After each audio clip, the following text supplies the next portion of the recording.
This is an Audio Wool original. This episode of Frightday is brought to you by Spring-Heeled Jack Coffee. You need great coffee. Jack delivers. Visit springhieldjack.coffee. Hey guys, thanks for listening. If you'd like to support us, go to patreon.com/frightday. So what, you got a full-size caprese right there? Mm-hmm. And 3 cupcakes. 4, sorry. Those are yours. I'm not eating those. Mm-hmm. I'm not going to eat 4 mini cupcakes before recording. It's less, I can tell you that it's less batter than one full cupcake. Yeah, but the icing on top. It's like spots of icing. I don't know. I might have one. You really should have a couple. You eating that with a caprese with a spoon? Well, I already had a spoon out here for my ambrosia. So. I think I'm going to see if I can make it through the winter out here on this porch. No, I was thinking about that today. That's I'm like, my there's new plan. absolutely no way. This has to end at some point. Nope, I'm going to get one of those heaters. No. You know those outdoor heaters, those big tall ones? I'm sick of editing around road noise, honestly. Can we not? Airplanes, road noise. Doubling down. Kids on scooters. I can't do it anymore. No.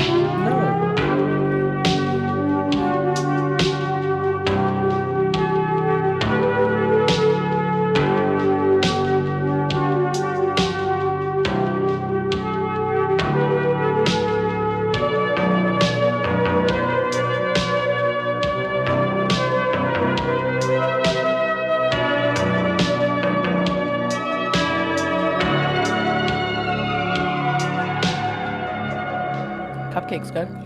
I didn't taste it yet. It's in your mouth. I did not. What are you talking about? Ugh, what is that? Frosting? Oh. It is Fright Day. I'm your host, Byron. Writing intros is hard.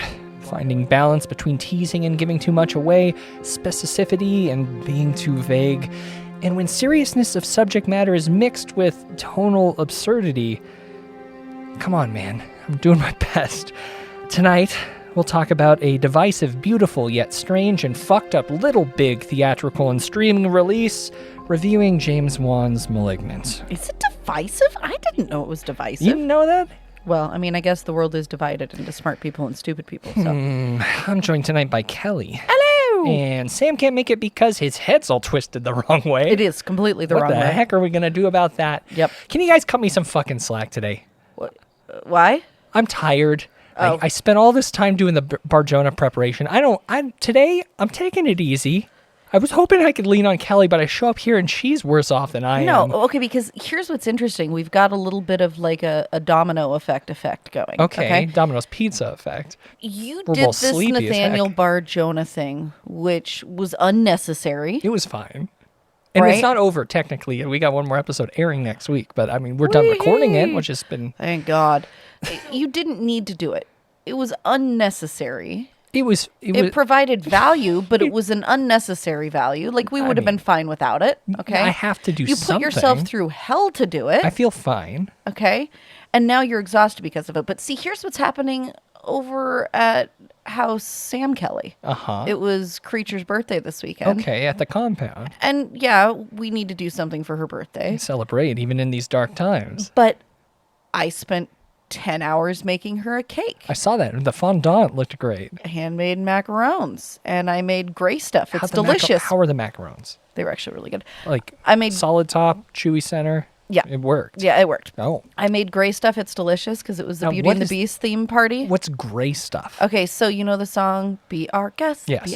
So try the gray stuff. It's delicious. Oh, okay. In the song, I think it's actually referring to pate, but obviously the 7-year-olds weren't really into They're not pate. really into pate. So there is a recipe for gray stuff, which they serve at Disney World, and I made the gray It's stuff like a too. Dole Whip kind of thing? Oh no, it's pudding Oh. with okay. crushed up Oreo cookies and whipped So, cream. A dirt cup.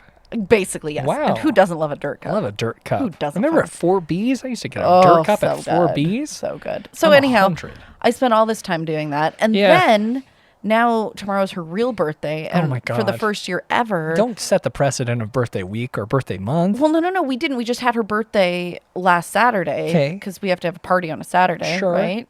Can't spread COVID well unless we're doing it on a weekend. Well, yeah, if you're going to have a super spreader, better do it right.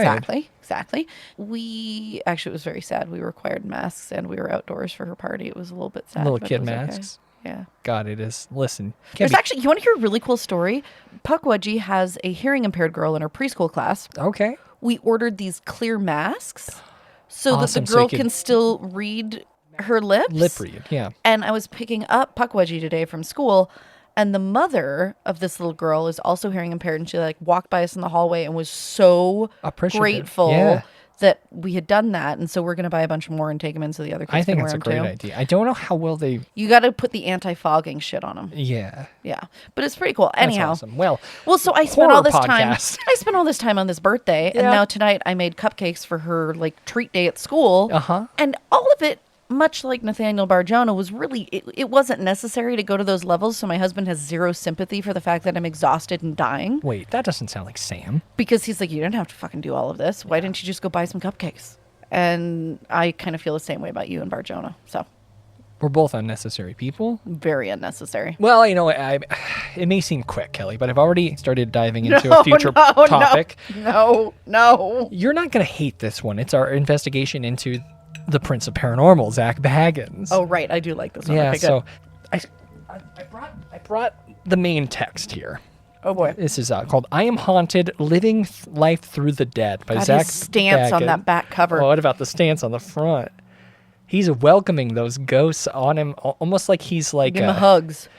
Well, I feel like it's like a music video with Jason Derulo with his shirt off, and the ghosts are like, Derulo. okay, feeling up and down his abs or something. Yeah, you know, I mean, that's kind of the vibe. You want to know my prediction What? for this report? Yeah, tell me. I'm going to end up very sympathetic towards Baggins. I'm going to feel bad because I bet he's got some shit in his past that's going to make me Maybe. feel very bad for him. I will tell you, I have read the first 20 pages. Yeah, but your empathy meter's a lot different than mine. I mean, that's a fact.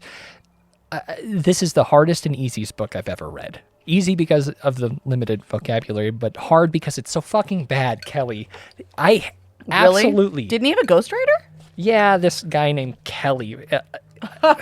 Kelly Krieger. So it's Chose the wrong Kelly. what he did in the process of writing this book was send voice memos to Kelly Krieger. That's it. He didn't write any of How many this. copies has this book sold? I have no idea. It's very highly reviewed on Amazon, but we need the he compares him and his investigative team to we are equipment-based, but we have balance. We're like the mixed martial arts fighters of paranormal investigation. We've trained in scientific techniques, emotional connections, and historical research. Is this okay? So you're gonna think I'm joking about this, but is this on tape with him reading it? I would really hope so, because I mean, it sounds like it. He does like the I'm not bragging, but basically 5 times in the beginning of this, he says that his style of paranormal investigation, everyone else is like snorkeling in 10 feet of water, and his is walking the Mariana Trench. What do you think his IQ is? Low. But like, do you think it's low enough that we can't make fun of him because he's actually We disabled? may determine that. I'm not a slave to a schedule or to other people's expectations. People are so programmed by society and tabloids, the internet, I'm and pretty programmed. like that they take the wrong things as truth and let themselves be puppets. They let the media tell them who's important until they find themselves worshiping the Kardashians and Bieber or whoever is in the press that week. Okay, I don't like Bieber or the Dashies either. But this is like the most bro-y attitude. He's like the most like establishment gentleman I've ever experienced in my entire life. 100% yes. He goes on to say he's bored. Hot Topic. He's bored by possessions, he says. But he continues to buy all this fucking shit that I like. Like possessions by ghosts or like material things. What does he mean by that? Material things. Okay, I mean, Yeah. he could be bored by possessions. He's dealt not. with a lot of those That's too. his entire life. Every day you hear about their lives and who they're marrying or what they're drinking, and who the hell are they? What are they famous for? Paris Hilton, Kim Kardashian, what have they ever done in life? So is this book just yelling at the people that normal people already hate anyway? People have no reason to hate Paris Hilton and Kim Kardashian if you're Zach Baggins. It's pretty similar. Okay. I'm ranting, but I want to look beyond the greed, hate, and negativity. I'm ranting now, but at the end of that chapter, he says, take my hand and I'll show you. That's this picture of him with an outstretched hand, almost as if it's like a picture book. Oh my God. Okay, so wait a second. There is an unauthorized bio too, though? There's a book before this. I don't know. Hold on. It's unauthorized? Oh, I don't know. I didn't know that. Is there an actual I want to know one that was unauthorized. I want one that's going to tell us the truth. I would like that as well. I think that would be a great companion to I Am Haunted, Living Life Through the Dead. Surely Vice has done some cool I expose guarantee on you. him. Yeah, and we could definitely talk to one of those reporters. That would be fun. Or if we can get Aaron. He does thank Aaron at the top of this book, as well as Steve Barton, Uncle Creepy from Dread Central, which is kind of nice. Oh, well, the one we want to get is Nick, because Nick's the one that got fired. So we'll reach out to Nick, make sure that he's not well, maybe we could get him to do it as an anonymous source. I think he's far enough out. I mean, I'm just worried about those NDAs? non-disclosures. Yeah, it's going to be interesting. That's all I got to say. But tell me what's going on in your brain right now. Are oh you my in God, the he has 4 fucking children? His oldest daughter is known by the name Alexis Michigan Nevada Baggins. Probably his home state and his current state. Some of the things she loves include soccer, hunting, gambling, and being a tomboy. Let's save it. We got to save that information for our series. Come on, Kelly. We're going to squeeze so much into 2 episodes of Zach Baggins. I can't wait. Oh my fucking God. But Kelly, these DVD copies of Agent Cody Banks aren't going to put themselves away. Do you know what his race/ethnicity is? White/white? Multiracial. Bullshit. That's what he is. They say so much, but they never tell you if it's any good. Werewolf movie with P.T.'s mom in it. The Howling, horror, straight Oh ahead. my fucking God, Kelly. Off the record here, he just Oh God, this guy's I've done several pagan rituals that called upon an ancient goddess of death, as well as a witchcraft ritual with a warlock who put a spell on us that we didn't even know about. Just like, this is fucking crazy. I honestly, he writes like a first grader. Yeah, that's the thing. We need to get to the bottom of whether he's actually mentally disabled or not. Fuck, it's so goddamn good. He says stuff like, they say that our existence contains more unknown than known. That must mean that in death we find out what the rest of the unknown is. That's the first thing he says. Just because something's unknown doesn't mean you eventually know it. If you're Zach Baggins, it No, does. it's horseshit. He's allergic to prawns. So I didn't have time to really pick a movie. I looked at my shelf before I left and I go, I picked this one because I think that this is closest to tonight's film, Drag Me to Hell. Slightly elevated, weird, quirky, little spooky horror film that's not your typical horror comedy. I like that one. I like the witch in that one. Spitting in that mouth. Gross. But then I go, how about films starting with the letter M? That's pretty good for my brain today. So I ran my finger around my shelf of movies, and I picked out a film. And this is not the 1980s William Lustig, Joe Spinell masterpiece. I've talked about that film a bunch. This week, I'm going with the 2012 Frank Calhoun first-person gem Maniac. So, what do you do? Are you an artist? I don't know about all that. Maybe you can tell me.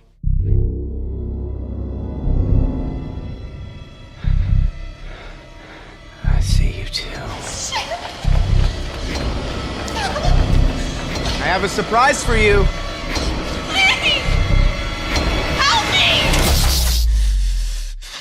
Please don't scream. You're so beautiful.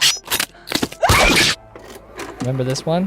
Okay, wasn't I'm this holding up a is this the DVD. remake or the real one? This is the remake. I said it's not the 1980s. Oh, sorry. Okay, yes. Frank, played by Elijah Wood. I'm reading from the back of an actual physical DVD today. So strange what's happening Elijah right now. Wood from Lord of the Rings, they credit him, leads a deceptively peaceful life.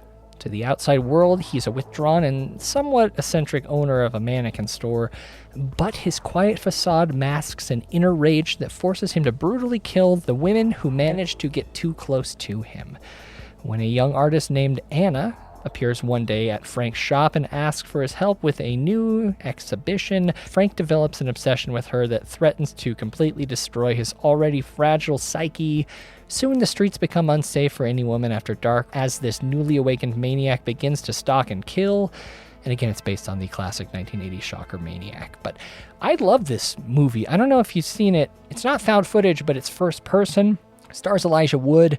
You only see him in reflection, but you also see his hands. And that's why I respect Elijah Wood as like a genre professional. He could have easily gotten a stand-in to do all this stuff, but, those are his hands. We've discovered with all the Spectrovision stuff that he is truly a fan of horror. Of course he is. I really want to see that new Ted Bundy thing that he did. Oh, yeah, yeah. No Man of God is the name of the movie. I have it all queued up, but I have not watched it yet. It's since the death by electrocution, serial killer Ted Bundy develops a strange and complicated relationship with FBI agent Bill Hagmaier, who is played by Elijah Wood. A guy named Luke Kirby is playing Ted Bundy. I'll let you guess. Is he a hunk? Of course he is. Ted Bundy was so hunky. Well, everyone loves to say he was. Yeah.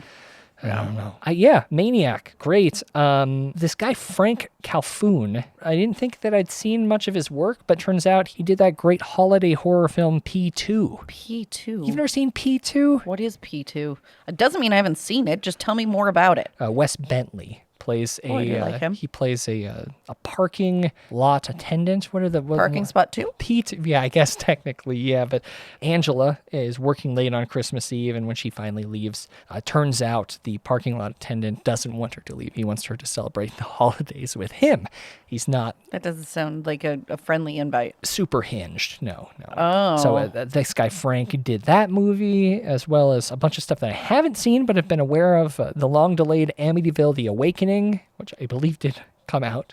Remember? Did it? Yeah, I think it finally came out. After all of that, I don't know that we ever even saw it. Nope. 2019 film Prey, which I imagine there's like 2 or 3 Prey movies. There should be like 12. I don't know anything about that. But there's an upcoming film called The Unearthly, which sounds like a Kelly film to me. Describe it. A team of TV professional experts are terrorized by a supernatural entity when they investigate an ill-fated mansion in the Northeast. Kind of like a Grave Encounters, maybe. What's the date on that? What's the release date? Yeah.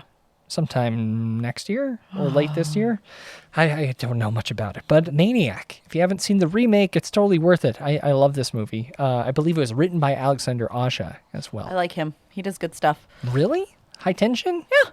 Did he do Crawl? He did do Crawl. Uh-huh. Hills Have Eyes remake. He is great. Yeah. Okay. What do you got, Kelly? Letter M. I guess we're doing Sesame Street style. Okay, so you're really making me do an M. No, I want you to do something that... Because if we're going to do an M, the M that I'm going to pick is one that I still haven't seen because it's baby involved. But from what I hear, it strikes Mama? Yeah, mother. Because it strikes a very similar tone from what everybody says to this one, where it's just fucking off the rails. We should do like a Mother's Day marathon. Do Mama, and then Mother. And then maybe Mother's Day. Yeah, we got to see if I've recovered from trauma at that point. I don't know. So Mother. So Mother... Is that Darren Aronofsky? Yeah, and it's supposed to be just totally off the rails. I've seen it. I went to the theater to see it. I saw with one of my buddies. It's not a buddy film. Yeah, your buddy sent me a message immediately after it warning me not to watch it. Oh, I do recall that. Has Jennifer Lawrence ever done another horror film? I don't think so. I mean, the End of the World comedy coming up looks pretty good. End of the World comedy? Yeah. Don't Look Up? I don't know anything about that. You sent me the preview for it. It's Leo and her. Oh, was that a horror film? No, it's an End of the World comedy. There's an aspect that's going to... Exactly like you said. Yeah. Adam McKay directs that thing. He was a guest on one of the podcasts on the Audio World Network. Really? Yeah, he was on the... Back in the day? The Can't Beagle Mind Summit. You can go back to one of those episodes. He's great. Wow. You think you'll ever get around to Mother? Is that truly your recommendation? Is that what we're doing? Or did you have something else prepared? I think that one works fine. I actually was contemplating Mother or Mulholland Drive. You were really going to do an M, or are you just going off the top right now? No, legitimately. Because I was looking for one that was off the rails. Oh, okay. Any David Lynch fits that bill. Mother sounds like it fits that bill. Pretty wild, surreal, absurd. But the thing is, David Lynch really isn't super lighthearted. And I don't think that Mother is lighthearted. And this one seemed pretty lighthearted most of the time. I think so. It was a bit more jolly. It was jolly. So maybe... I mean, you've talked about both of them. You've already done the part. Yeah. You don't need to like be like, I'm going to point at one of those. Well, I just feel, yeah, you're probably You just right. did 2. You're Should not I going do to take 3? if you want, I guess. Not if you don't have it on top of your head, Kelly. We got to close. Someone's got to run out, empty the returns from the outside box. No. That was a great break. You don't I do that at remember night. how You do that in the awesome- morning. Well, Silly to do it at night. Maybe we do. I don't know. Why would you have to do it at night? Because then people just drop more off overnight, and then you got to do it again. If you wait till the morning, you only It do was it such once. a great break time. You grab that key hooked to like a clothes hanger or whatever it is attached What? to. I mean, Really? it's attached to something large so you don't lose it. Really? I don't know. It's like a convenience store bathroom key. I never liked those. Those always creeped me out. I felt like there was so much surface area for the germs to I get didn't on. like it because it's like a baton saying, "I'm gonna take a shit now." Yep. Which is like not a comfortable thing to carry across the store. You got to let go of that shame. I mean, but a lot of people use the restroom, of course. Everyone does. Yes. If everything's working correctly. Right. True. But True. it is still a strange thing. I'm like the PP drum major. Okay, Kelly, we locked up. We're done. I'm going to sleep here. I really don't have it in me to go home right now. No, we're not done yet because we got to talk about a bizarre little flick. Yeah. James Wan's Malignant.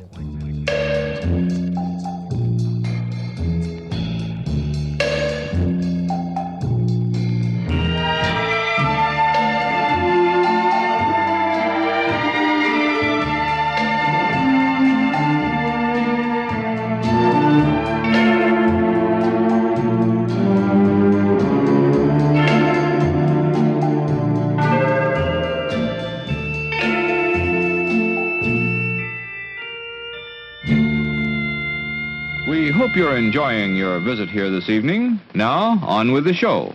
Malignant is a 2021 American horror film directed by James Wan from a screenplay by Akela Cooper based on an original story by Wan, Ingrid Bissou, and Cooper. Paralyzed by fear from shocking visions, a woman's torment worsens as she discovers her waking dreams are terrifying realities. Malignant.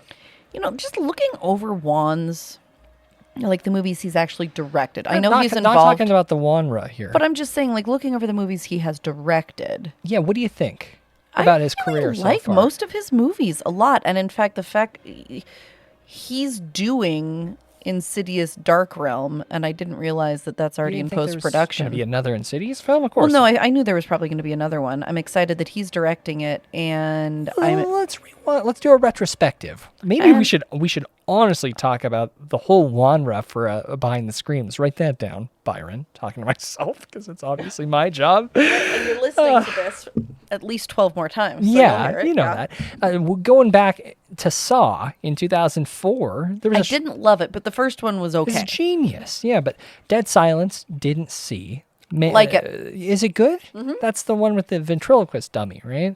One of the most classically scary things from Twilight Zone. It did something called Death Sentence the same year, which I didn't see. I haven't seen that. In fact, what is that? I don't know, but he also did a short film produced for Xbox Live as part of their Masters of Horror take-on comedy series, something called Doggy Heaven. Why haven't we watched Death Sentence? This is fucking... Does it look good? Bacon. Oh.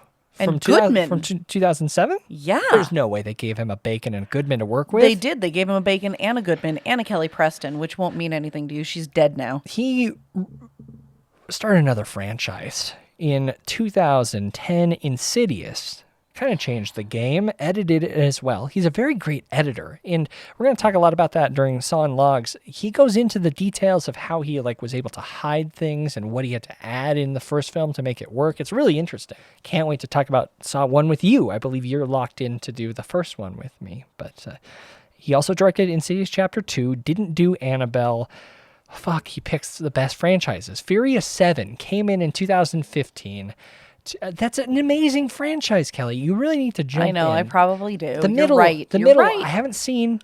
I know it's not as good as the outer edges. The beginning was fun, and the ones they're doing now are absolutely batshit insane. So he did Conjuring and Conjuring 2. Aquaman in 2018. Did you watch that Momoa feature? No, but I do like Momoa. I think you'd enjoy Aquaman. I thought it was a little too much CG, but we're under the fucking water. Yeah, what are you going to do? Yeah. Yeah. But I don't like that Aqua Woman, I'll tell you how much. Not a fan of her. What does that mean? Amber Heard. Oh, is that his wife?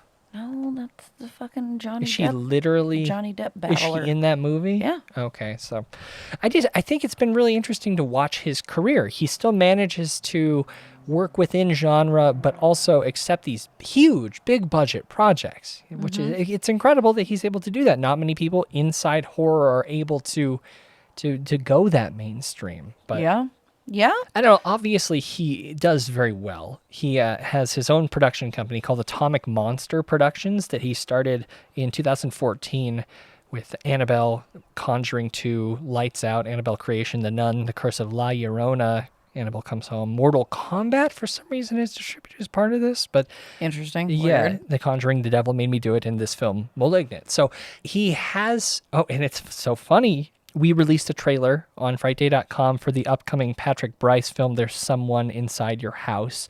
I've seen it. It's... Can't talk about it, actually, legally, never mind.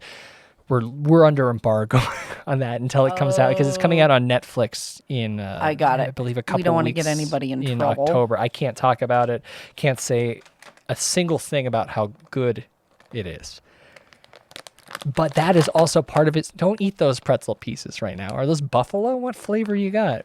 No, Puck Wedgie eats the buffalo ones. I eat Those the are honey mustard and onion.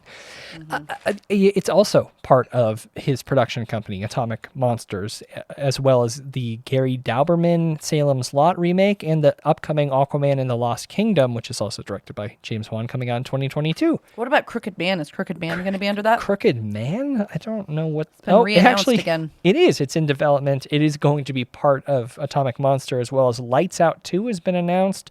The Tommyknockers, I feel like we've heard something about that. That's a Stephen King story. Yeah, right? it was a mini-series on TV. So that has been announced with no director attached, as well as an Arachnophobia remake with no director attached. Really? The Train to Busan American I don't know adaptation. how I feel about that. Nun 2, something called The Trench, and The Troop. Ooh, The Troop has E.L. Katz attached, our good friend from Cheap Thrills. Oh! That could be cool. Excellent. Something called Van Helsing and a Knight Rider movie. This is great to see. That I don't know. That's kind of too many movies that you just named. these are just in development. I bet these will take years to get to the screen. Crooked Man is the one I want to see. Well, Crooked Man, I'm hoping he does something about a backwards walking person. Oh, God. And we will talk about the movie now, I guess. We should. I'm just excited for James Wan, I guess is what I'm saying. I was unaware how broad the genre was turning out to be. Like, he's like a less in your face Blum. he's a real modest director Yeah, for the work he does. I agree. And I appreciate that. And you know what? What? This was a great movie. Holy shit. I'm not sure where I'm at with it quite yet, Kelly. I know. So what's weird about it, I must have been in the right mood, because it is the kind of movie that I could easily hate.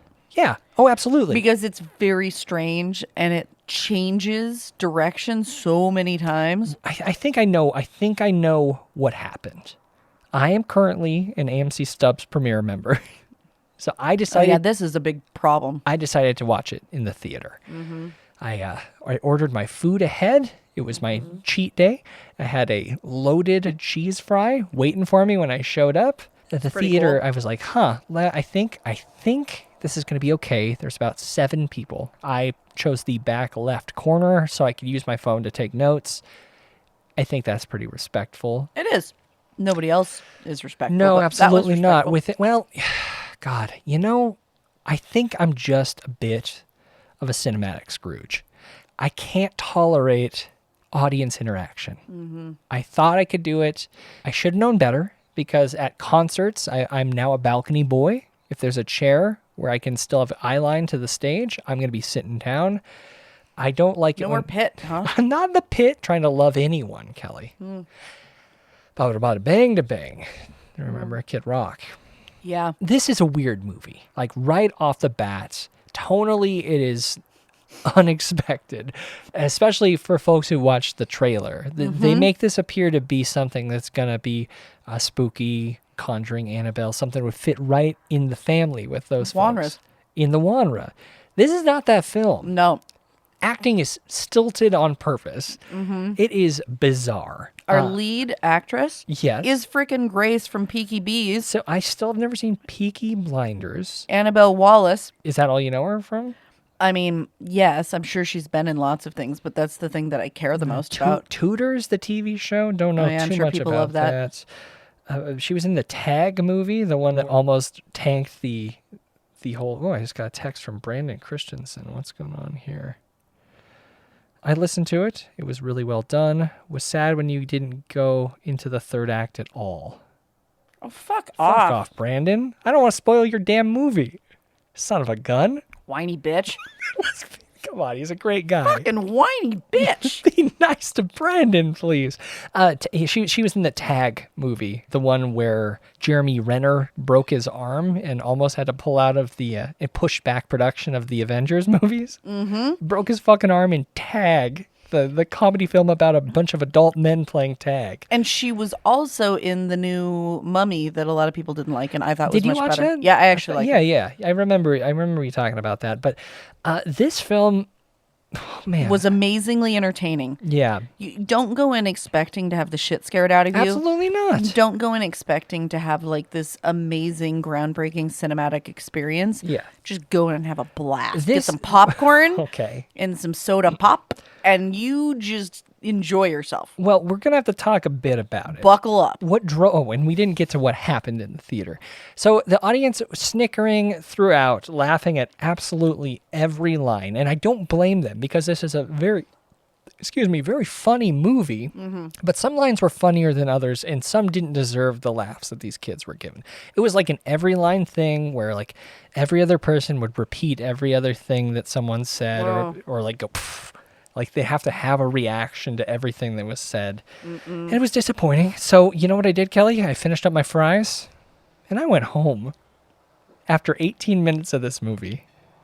So when you restarted it at home, Because it is the same day it's on HBO Max as part of their... did you start at the beginning or did you start at minute 18? I started where I left off. And that could have...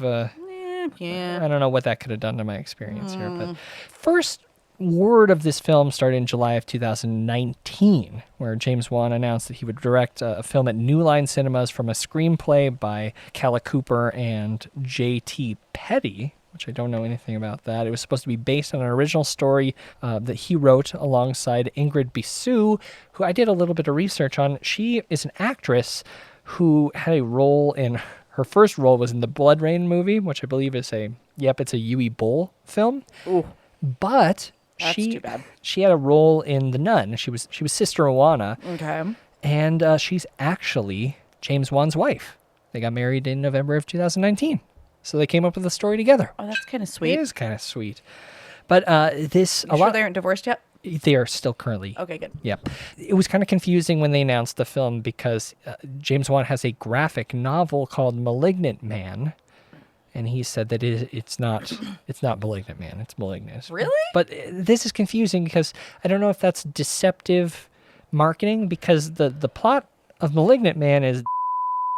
I don't know if I should say any of this. We are going to talk about that stuff, but we'll give a better warning. Yeah.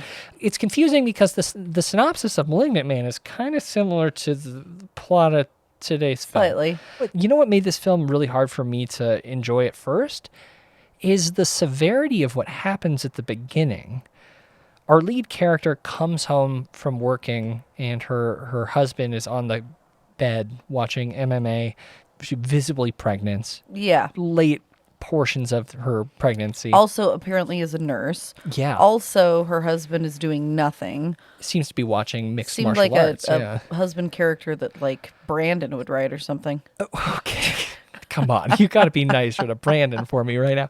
He says that really awful line, like, how many of my babies are you going to kill? Or how many of my babies are you going to Are going to die inside you or That's what something it like was. that. So he's talking about how she's had 2 unsuccessful pregnancies. They've lost the baby. And that's like what the fuck, man? Like, right. But then you also realize that he's abusive as shit, and you when realize he fucking smashes her head against the wall. That's not great for the baby either, you fucking asshole. Okay, but see, do you understand how after watching a scene of brutal domestic violence, I would have trouble laughing at this movie? I do. I absolutely do. I think don't put more pretzels in your mouth.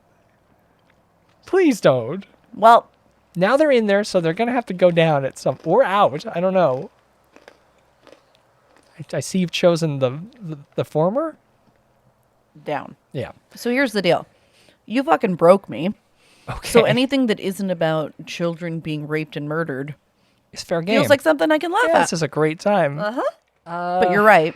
It seemed tonally very uncomfortable. See, the fact that he did it so well. That headshot, the way it was really good. It was impactful, literally. But the sound then design. Then the guy died, and I was like, "Fuck yeah, whatever this ghost is, I like this ghost because this ghost just murdered that motherfucker." So, and now I'm down. Okay, I'm into the ghost. Let's go. Did she visualize his death that night? Is that what happened? She ended up locking him out of the bedroom, and he does the typical domestic violence, like, "That wasn't me, babe" conversation, which also solidifies, like, what the fuck, man? Like, this, I'm totally down with, like, a rip-roaring good time, you guys. And I don't like being the sensitive Sam. Well, I can't say Sam, because Sam's not sensitive. Sensitive's S name. Samson. Samson. Perfect. We're both running on full. We're running on full? That's what I come up with? I basically should ghostwrite a Zagan. A Zagan? I'm going home. Are we going to call it the Zagan series? I hope so. Listen, I'm not doing great. I think it's pretty obvious. And this movie's too much to walk through. It seemed like so much going on. There are some set pieces that I'd love to discuss with you. Set pieces? How did you have any time to see what the set pieces were? There was way too much going on here. Okay, so after her head is smacked against a wall and there's blood pouring out of it, she develops a power, I guess, an ability to witness other people's murders through the eyes of a serial killer. Violent. Very violent. And super violent. Wan does what Wan does best. Did you feel like the opening, the title screen was very Saw?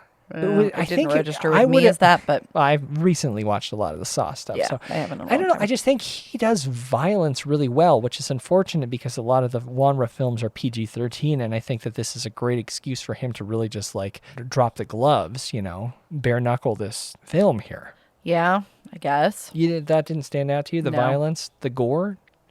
No. Like I told you, you've broken me. I mean, one of the things I liked was that there were a lot of 90-degree turns in this movie. Yeah. And if the abuser hadn't died so quickly, you would have the same problem I would. I think so. Okay. Like, that was enough to resolve the issue for me and to, like, go on to what was going to happen next. This is the second time we've seen an award be used as a weapon. The Excellence in Surgery Award during the industrial version of Where Is My Mind.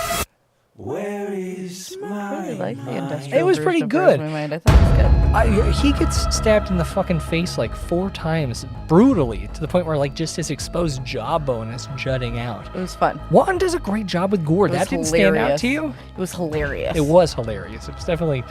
I'm looking at your face and I'm concerned at what I've done. Like, you did. Exposed bone doesn't do anything to you anymore? No. All right, well. Nothing. I think we talked a lot about this Was film. it an exposed bone of a child? We haven't talked a lot about the plot, but she starts like psychically seeing these different killings. Yes. Transported there, and she's trying to tell the police about them, and her sister, who has been estranged for a while because, like a typical abuser, her husband had kept them apart. Yeah. There's this beautifully cheesy, hilarious moment where in the recovery room, she's recovering from this horrible trauma, and her sister's talking to her, and she's mentioned something about just always wanting to have somebody that she was related to by blood. And she's just like, "What are you talking about?" And she's like, "I'm adopted." It was like a soap opera mode. It was amazing. It was super funny. It was also strange because, we haven't even talked about the detectives, which I thought was a completely bizarre, unnecessary element of this film. Oh, I loved it. I loved it. Because we got these two detectives. We got the good cop, the bad cop. Yeah. And the good cop is like this guy that's trying to listen to her and But they're understand like what she's saying. NYPD Blue. They're like SVU. Yeah, they were great. They are catchphrases left and right. Everything about this was that, though. That's what Yeah. was so funny. Well, and even the sister that we're talking about, when we first see her, she's literally wearing a princess dress because she works at like a Some princess thing something. for kids. Yeah. That whole scene, I think that was when I'm like, I know what they're doing here. Lots of great stuff in between, but the third act is something that I feel like it would be a disservice if we didn't talk about, because that is what made this film redeemable to me. Mm-hmm. It's time for dead giveaways. Here we go.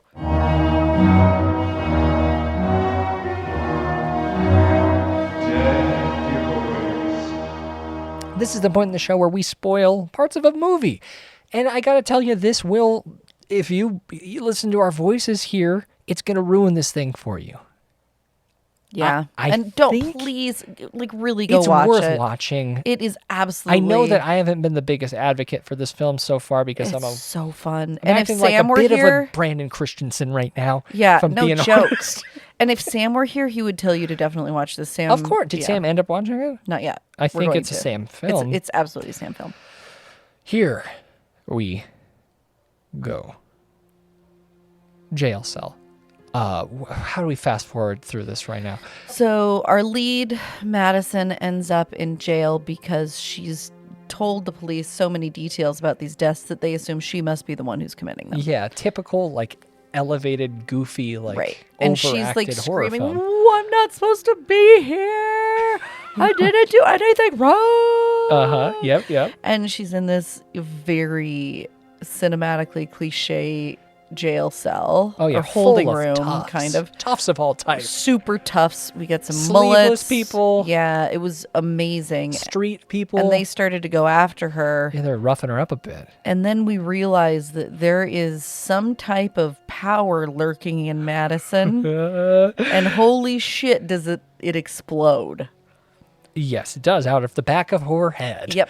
Turns out That all of this started because her husband smashed her head against the wall. And it woke up and a dark evil. It started letting this guy, her long-lost twin brother tumor. And I feel like all of that stuff was told simultaneously in this moment. Kind of, yeah. She was, I mean, much like Barjona, possibly had a twin that was fused and then absorbed, but this twin wasn't fully absorbed Nope. into her back. It was just a really creepy thing that looked a little bit like Voldemort in Azkaban. Yeah. Beginning of Azkaban, I would say. Bizarre creature Very fused weird. exactly to her back, which was revealed in an awesomely framed moment where, like, these VHS tapes of this hospital doing their special procedure, she just rotates and there's like a horrifying creature attached to her back. Right. It is one of the most bonkers It reveals. was so great. It reminded me a little bit of Sleepaway Camp. So they were able to remove most of the parasitic tumor,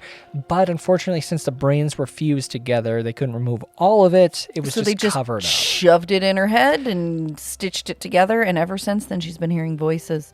And when she gets roughed Gabriel, up in the jail, is that you, Gabriel? Gabriel, aka the devil, which was never really fully explained. I mean, yeah, Not I don't. the literal devil. Was No, it? he was just a bad. evil. He was bad. Yeah, he was Yeah. really bad. And he also kind of, his life sucked. Well, totally. I mean, He was a tumor that was Well, mostly and killed, also but not quite all the way killed. or the quadriplegic, Yeah. basically. When your arms and legs are removed and you live the life on Yeah. the back of a very kind woman who's being abused. Yeah. So this jail cell brawl, okay, I think I wrote it here. Yep. Practical effects, absolutely amazing. The peel of the back of her head open, the walk, now that we're basically doing the backwards man so great. from Freddy Got Fingered. The jerky walk, this is a good jerky because like straightens the arms, the practical effect of the transition was Oh, so you're okay with this jerk? yeah, because it wasn't CG. It was literally Whatever. all practical jerky effect.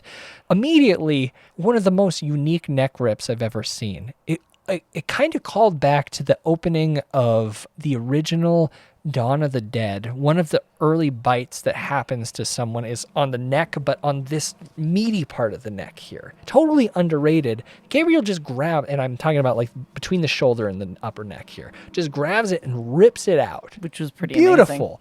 There's an arm break, a punch all the way through a stomach, a head stomp, a neck break, an eye gouge, and then using of a person as a human shield as Gabriel runs towards the guard. Yeah. Absolutely unreal sequence. Really, really great. Of the best practical violence of the year. Yep. Bonkers, absurd. The reveal plus this, I was like, I get it. Because I got it the whole time. I was just like kind of being a little shit because the audience fucked me. The domestic violence, I was really having trouble swallowing. Yeah, I can understand that. But at this point, I was like, fuck it, I'm in. Like, this is great. The movie's too long. Nope, it's perfect length. 2 hours. Remove the detectives. It's like 151. Get rid of the detectives and no, leave the detectives. Get rid of the next scene, which I really didn't enjoy. What was the next scene? The underworld-esque fight sequence in the police station. Like we just saw, I thought it was kind of fun. We just saw an incredible action sequence with really great practical effect, and we didn't need this. I thought it was kind of cheesy. It was like a gun battle between Gabriel and all these officers in a wider police station. I didn't like it. I didn't think it was necessary, especially following such an amazing sequence. I thought it was a little overkill, and it didn't match up. So I don't know, but it kind of gives a little bit of something for everyone because it's an action horror film at that point, right? Machine guns bouncing around, like crawling up walls and shit. Yeah, it was a completely crazy, over the top, enjoyable cinematic madness. The only thing that I really enjoyed with the detectives is one of them got a belly slice, and that's it was what you enjoyed. It was a good reaction to a belly slice. It wasn't over dramatic. It was good. I don't know. Fuck it. And that chair toss was pretty cool. It's just your pretzel bag blowing over in the wind. Pretzels. Are there any other scenes that you were pretty into?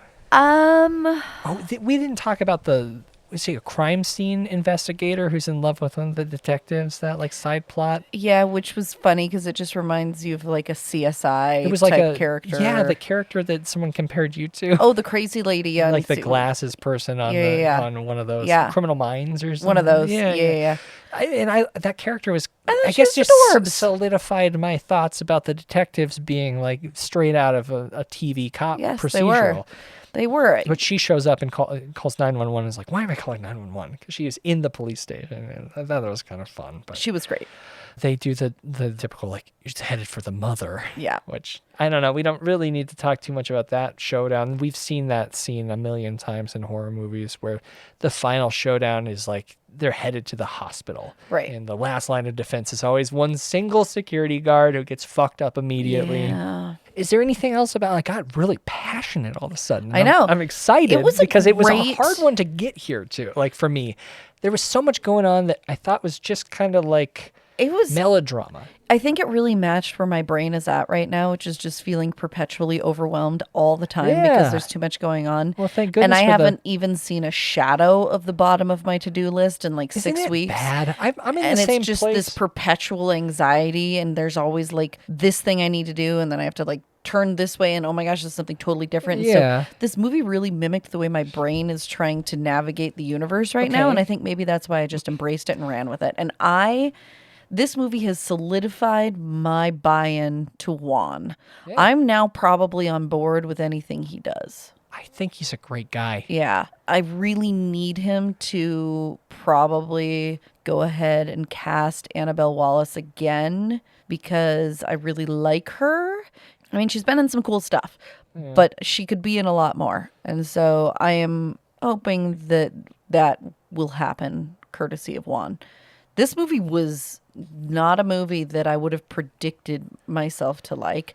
I am very glad that I did not do any investigation until just going in and watching it. I think that's the best way to do it. Yeah, which now we've made that impossible for all of you to do, so I apologize. Well, that we gave him a pretty good warning. That's true.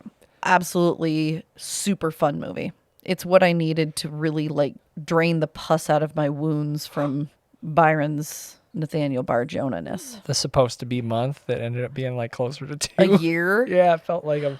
So for all of those reasons and plenty more, I give Malignant 8.6 unstable ceilings. 0.6.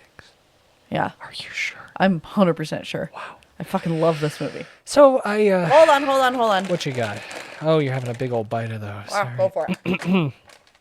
So the note I initially had going into this was I feel like this was a joke played on the screenwriter, like to make a horrible script visually beautiful and for James Wan to have a blast, which I think I've talked myself out of that a little bit. In going with the theme of being tired and, my brain not working, I decided to pull a user review from IMDb as mine because I completely agree with this. They said, I was entertained. Definitely not a 10 out of 10 like some reviewers claim, but absolutely not a 1 out of 10 either. I like that. That's the worst review ever. 25 minutes too long, some cheesy moments. Some, disagree there, most cheesy moments. But ultimately, I was personally entertained. Was I scared? No. Did I have a moment, quote, ew, that's nasty? Oh, yeah. Wow. I like this. No, that's a dumb... I like it because, it's kind of how I felt. Like, it's tonally confusing, but obviously intentional. I do agree. The writer wrote Hellfest. Like, the writer's not an incredible... Maybe Hellfest is the same tone, and it's maybe been maybe lost. that's why I didn't like Hellfest either. But I think all in all, I did enjoy Malignant. Go. Yes. I love a surprise. I love a deceptive trailer, and I think that they've been doing a good job of that recently. It's dumb, but it's smart. It's got everything for everyone. I don't know how to watch it. I'm still waiting to hear what you're going to give I it. think it's good. I'd give it 6.5 orders of loaded French fries. Yeah. And those are my thoughts on Malignant. Kelly had her thoughts as Mine well. were better, but it's okay. It probably. Listen, I'm all fucked up.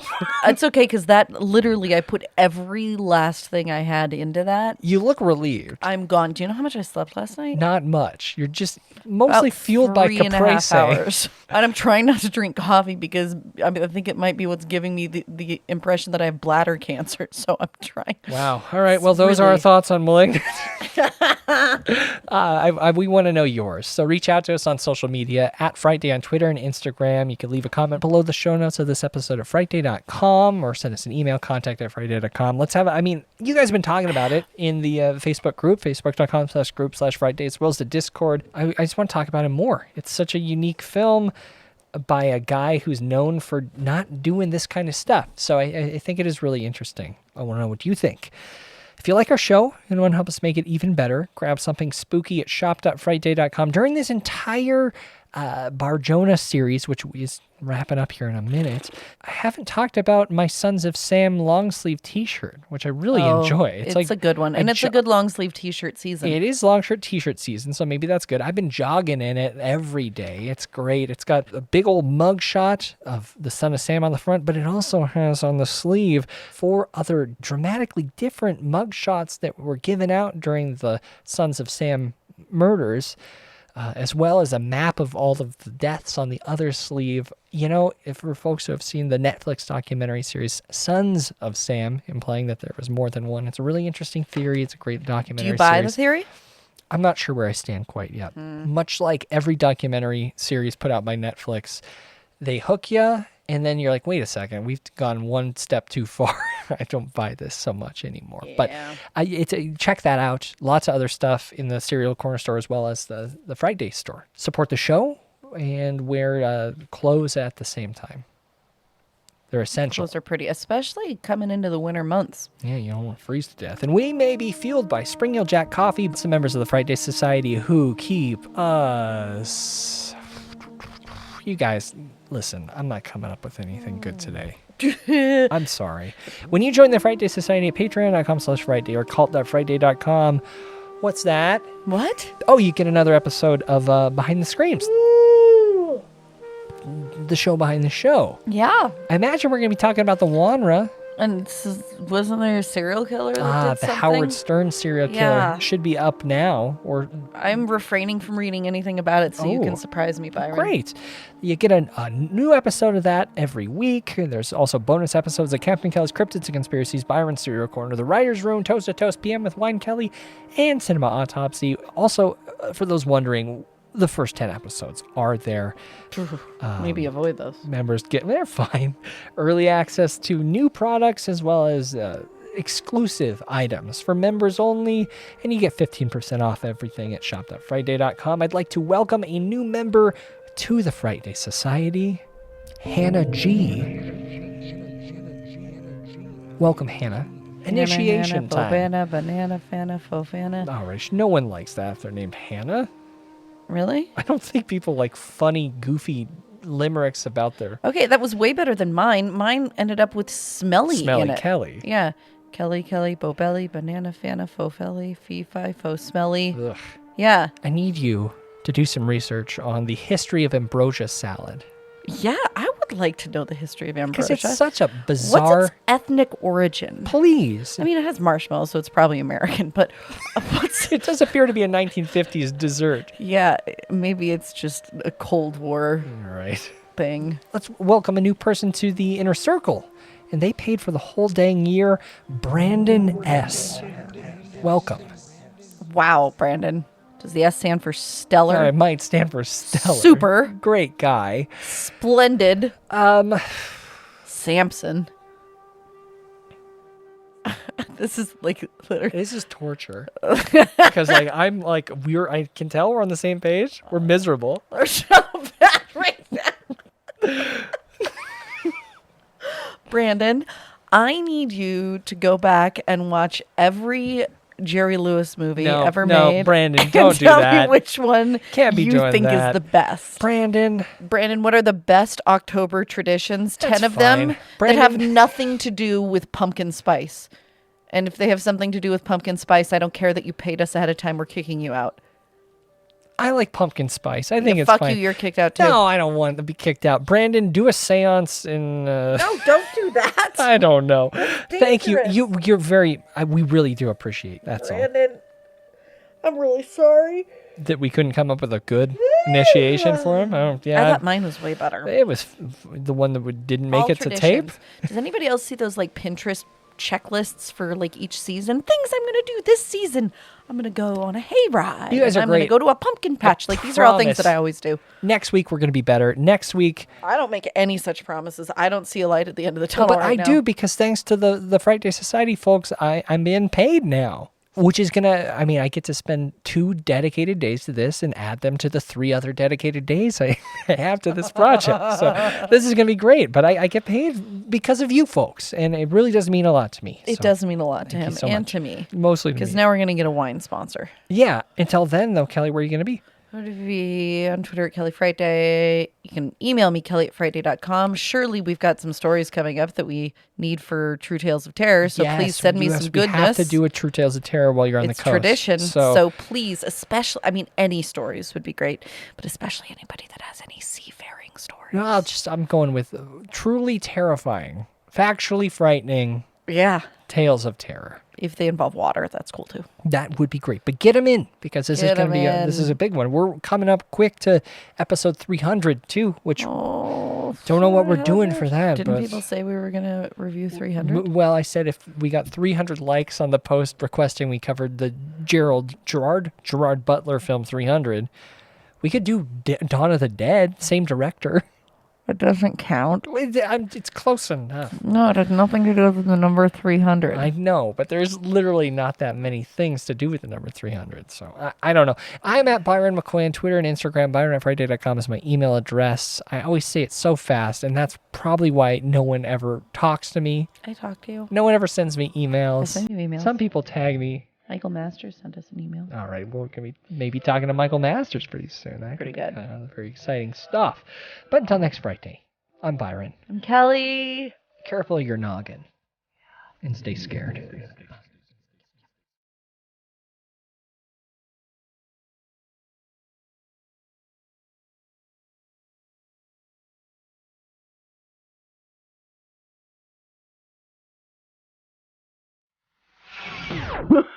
I think it's pretty obvious. Why wouldn't you be drinking more water? I don't know, because I haven't had any time. Okay, I use that excuse for everything. Water does not take time. To raise it up to your lips? Yeah, it does.